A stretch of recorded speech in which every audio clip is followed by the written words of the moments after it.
یہ بات ذہن میں رکھیں کہ زندگی اور موت دونوں اللہ کی طرف سے اس کی پیدا کردہ مخلوقیں ہیں جو اس نے ہماری آزمائش کے لیے تخلیق کی ہیں۔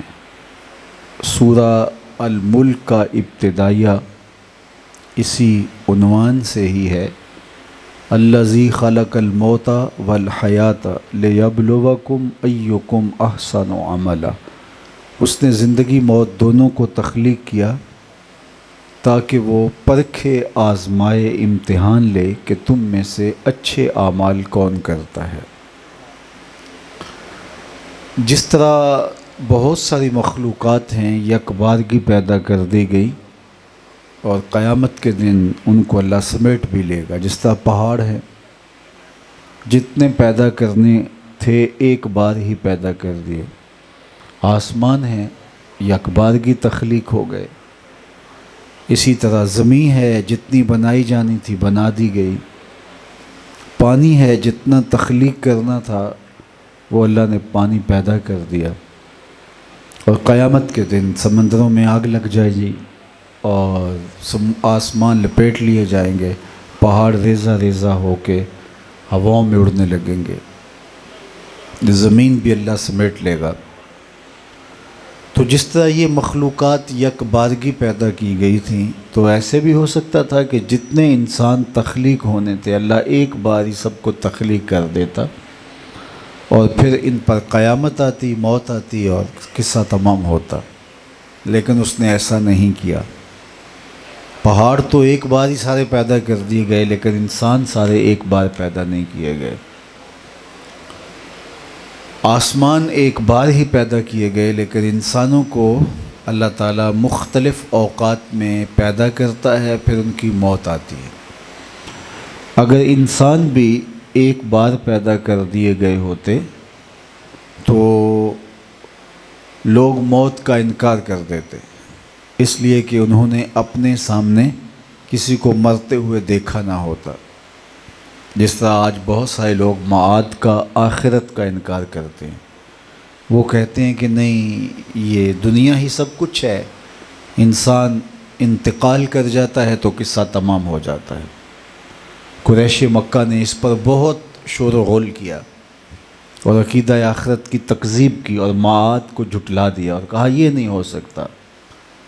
نضر بن حارث کہیں سے بوسیدہ اور پرانی ہڈی اٹھا لایا کسی قبرستان سے، اور حضور علیہ السلام کے سامنے اس ہڈی کو لے کے کھڑا ہو گیا اور اس کو توڑتا تھا اور اس کے ریزے زمین پر گرتے تھے، اور پھر وہ سوال پوچھتا تھا کہ اس ہڈی کو کون زندہ کرے گا، دوبارہ کون اس ہڈی کو حیات عطا کرے گا، جبکہ یہ اتنی بوسیدہ ہو گئی ہے کہ ہاتھوں کا لمس بھی گوارا نہیں کر سکتی۔ وَضَرَبَ لَنَا مَثَلًا وَنَسِيَ خَلْقًا قَالَ مَنْ يُحْيِي الْعِظَامَ وَهِيَ رَمِيمٌ۔ وہ کہاوتیں بیان کرتا ہے، اپنی تخلیق کو فراموش کر چکا ہے اور کہتا ہے کہ ان ہڈیوں کو دوبارہ زندگی کون دے گا جب یہ اتنی شکستہ ہو گئی ہیں کہ ہاتھوں کا لمس بھی گوارا نہیں کر پاتی اور ریزہ ریزہ ہو کے زمین پہ آ جاتی ہیں، تو ان کو زندگی کون دے گا؟ اب اس کا جواب سنیے۔ وَضَرَبَ لَنَا مَثَلًا وَنَسِيَ خَلْقًا قَالَ مَنْ يُحْيِي الْعِظَامَ وَهِيَ رَمِيمٌ۔ ان ہڈیوں کو کون زندگی دے گا؟ قُلْ يُحْيِيهَا الَّذِي أَنشَأَهَا أَوَّلَ مَرَّةٍ وَهُوَ بِكُلِّ خَلْقٍ عَلِيمٌ۔ محبوب فرما دیجئے، یہ تو اب ہڈیاں موجود ہیں، میٹیریل موجود ہے۔ جب ہڈیاں بھی موجود نہیں تھیں، جس نے انسان بنا لیا وہ ہڈیوں کو جوڑ کے بھی بنا لے گا۔ اب تو میٹیریل موجود ہے، بکھرا ہوا ہے۔ جب میٹیریل بھی نہیں تھا، جب مادہ بھی نہیں تھا، جب نقشہ بھی نہیں تھا، هل أتى على الإنسان حين من الدهر لم يكن شيئا مذكورا، یہ قابل ذکر چیز ہی نہیں تھی، اس کا نقشہ تک نہیں تھا۔ تو جس نے مادہ پیدا کیا، میٹیریل بنایا، پھر ان اجزاء کو باہم جوڑ کر کے انسان کی تخلیق کی، تو کیا بکھرے ہوئے اعضاء کو، بکھرے ہوئے اجزاء کو جوڑ کر کے دوبارہ اس کو بنانا ممکن نہیں ہے؟ کیوں ممکن نہیں ہے؟ جس نے نئے سرے سے بنا لیا تو وہ جوڑ کر کے بھی بنا لے گا۔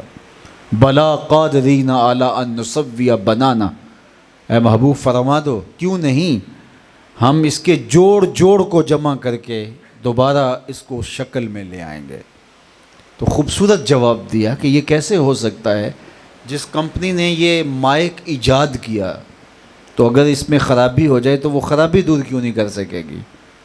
جب اس کی مثال بھی نہیں تھی، سب سے پہلے جس نے یہ ایجاد کیا، اب یہ ٹوٹ جائے، اس میں کوئی فنی خرابی آ جائے تو کہا جائے کہ یہ اس کو کیسے صحیح کیا جا سکتا ہے؟ یار جس نے ایجاد کر لیا، فنی خرابی دور کرنا کیا مشکل ہوا اس کے لیے؟ کہا جب انسان کا نقشہ بھی نہیں تھا، میٹیریل بھی نہیں تھا، مادہ بھی نہیں تھا، تشخص بھی نہیں تھا، اس کا تصور تک نہیں تھا، تو جس نے انسان تخلیق کر لیا تو وہ اس کو دوبارہ جوڑ کے دوبارہ بھی کھڑا کر لے گا، اس کے لیے کوئی مشکل نہیں ہے۔ اور یہ سوال بنتا ہی نہیں تھا اگر اس نے اپنی تخلیق پہ غور کیا ہوتا۔ توجہ میری جانب، بس تھوڑا وقت ہے، تو اگر اس کی تخلیق پہ غور اس نے اپنی تخلیق پہ غور کیا ہوتا تو یہ سوال کرتا ہے نا، چونکہ وہ ایک بوند پانی سے پیدا ہوا تھا جو یہ سوال اٹھا رہا ہے اور کہتا ہے کیسے ان ہڈیوں کو دوبارہ زندگی دی جائے گی؟ تو یہ کون کر رہا ہے کہ وَضَرَبَ لَنَا مَثَلًا وَنَسِيَ خَلْقَهُ، جو اپنی تخلیق کو بھول گیا ہے، اسے یہ یاد نہیں رہا کہ میں کیسے پیدا ہوا۔ اگر اس کو اپنی تخلیق مستحضر ہوتی اور یہ تصور اس کے ذہن میں ہوتا کہ بوند پانی سے میری تخلیق ہوئی، تو وہ یہ کیسے انکار کر سکتا تھا کہ ہڈیوں کو جوڑ کر انسان بنانا رب کے لیے کیا مشکل ہے؟ اللہ اکبر۔ سانِ کز تیں صلاتی می کند، شیخ فرید الدین عطار فرماتے ہیں ایسا کاریگر ہے مٹی سے بادشاہ بنا ڈالتا ہے، اس کے لیے کوئی مشکل نہیں ہے۔ تو یہ زندگی اللہ تعالیٰ نے ہمیں جو دی ہے، اس میں موت رکھ دی ہماری آنکھوں کے سامنے۔ ایسا ہو سکتا تھا جس طرح میں نے کہا کہ پہاڑ پیدا کیے، قیامت کے دن ریزہ ریزہ ہو جائیں گے، سارے انسان پیدا کر دیے جاتے، قیامت کے دن آغوش موت میں اتار دیا جاتا۔ لیکن ایسا اگر ہوتا تو لوگ چونکہ اپنی آنکھوں کے سامنے کسی کو مرتا ہوا نہ دیکھ رہے ہوتے تو موت کا انکار کر دیتے، جس طرح آج معاد کا، آخرت کا انکار کفار کرتے ہیں۔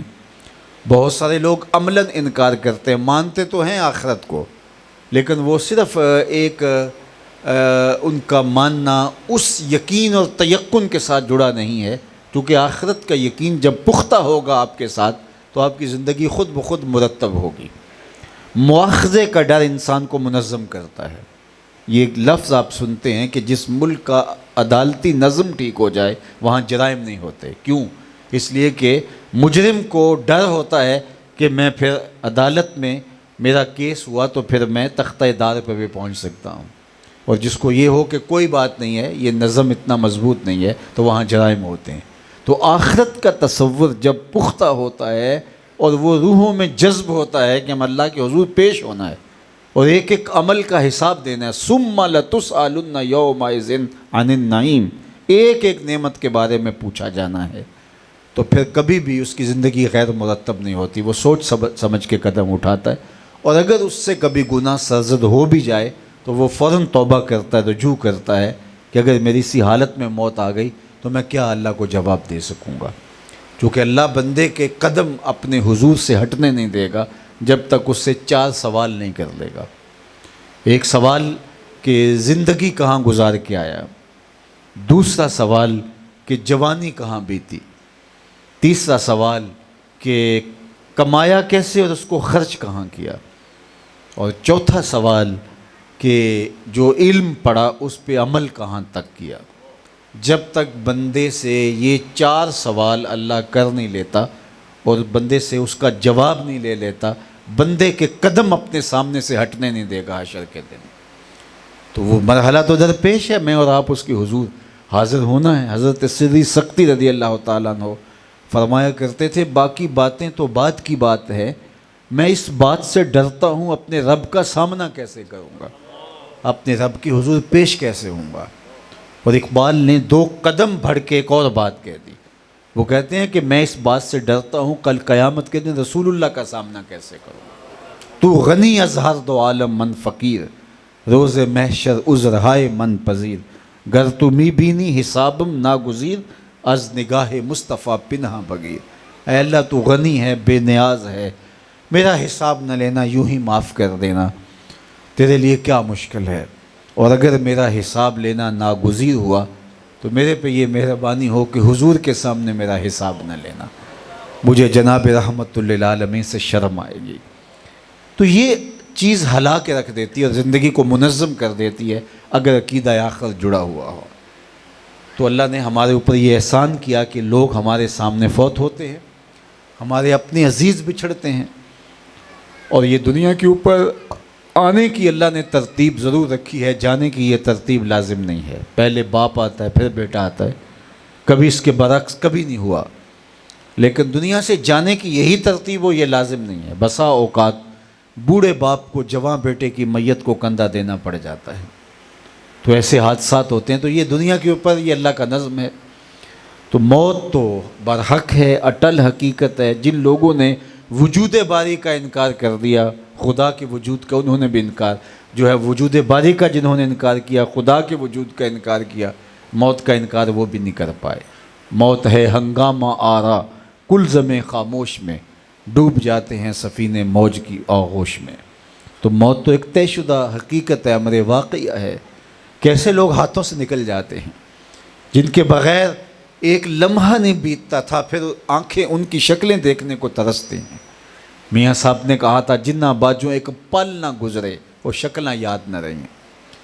ایسے لوگ ہاتھوں سے نکل جاتے ہیں۔ کتنے ہم کھو چکے ہیں لوگ، رشتہ دار، عزیز، کلاس فیلوز، گلی محلے، بچے، بوڑھے، جوان، جن کے دم سے ہماری زندگیوں میں اجالے تھے، روشنیاں تھیں، جن کے دم سے بزم حیات میں رونقیں تھیں۔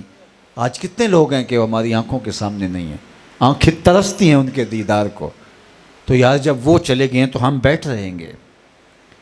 خیر کنے فلاں و غنیمت شمار عمر، زاں بیشتر کے بانگ برایت کے فلاں نمان۔ سعدی شیرازی بولے کہ اس عمر کو غنیمت سمجھ اور جو نیکی کر سکتا ہے کر لے، اس سے قبل کہ یہ آواز آنا شروع ہو جائے فلاں بھی چلا گیا، اتنے بجے جنازہ ہوگا۔ کہا کہ یہ آواز تیرے لیے بھی آنے والی ہے، وہ وقت تو آنے والا ہے، حجت تو تمام ہو گئی ہے۔ ہم اپنی آنکھوں کے سامنے اٹھتے ہوئے جنازے دیکھتے ہیں، یہ پھیلی ہوئی قبریں یہ ہماری عبرت کے لیے ہیں۔ حضرت یعقوب علیہ السلام جلیل القدر پیغمبر گزرے ہیں، انہوں نے اسرائیل سے وعدہ لیا تھا میری روح قبض کرنے کے لیے اچانک نہیں آنا، پہلے قاصد بھیج دینا میں موت کی تیاری کر لوں۔ اچانک موت سے پناہ مانگی گئی ہے، اللہم انی اعوذ بک من الموت الفجاۃ۔ تو انہوں نے عہد لیا۔ نبی تو ہر لحظہ تیار ہوتا ہے، لیکن تعلیم امت کے لیے انبیاء بہت ساری چیزیں سامنے رکھتے ہیں۔ تو اسرائیل نے وعدہ کیا میں قبض روح کے لیے اچانک نہیں آؤں گا، پہلے قاصد بھیجوں گا۔ ایک مدت گزرنے کے بعد حاضر خدمت ہوئے، پوچھا کیسے آنا ہوا؟ کہا قبض روح کے لیے آیا ہوں۔ کہا تم نے تو وعدہ کیا تھا اچانک نہیں آؤں گا، پہلے قاصد بھیجوں گا، تم نے کوئی قاصد نہیں بھیجا اور آ گئے۔ کہا حضرت میں نے تو قاصد بھیجے تھے۔ کہا میرے پاس تو ایک بھی نہیں آیا۔ تو عزرائیل عرض گزار ہوئے حضرت آپ کے سامنے کتنے لوگوں کی موت واقع ہوئی، یہ میرا قاصد نہیں تھا تو اور کیا تھا۔ کتنے جنازے اٹھے، یہ میرا قاصد نہیں تھا تو اور کیا تھا۔ داڑھی میں سفید بال آ گئے، یہ میرا قاصد نہیں تھا تو اور کیا تھا۔ جب یادداشت کھونے لگے، جب نظر کم پڑنے لگے، جب چلتے ہوئے ٹھوکریں لگنے لگے، اعضاء مدمحل ہونے لگے، جب زبان میں لکنت پیدا ہونے لگے، تو سمجھ لو پیغام موت آ گیا۔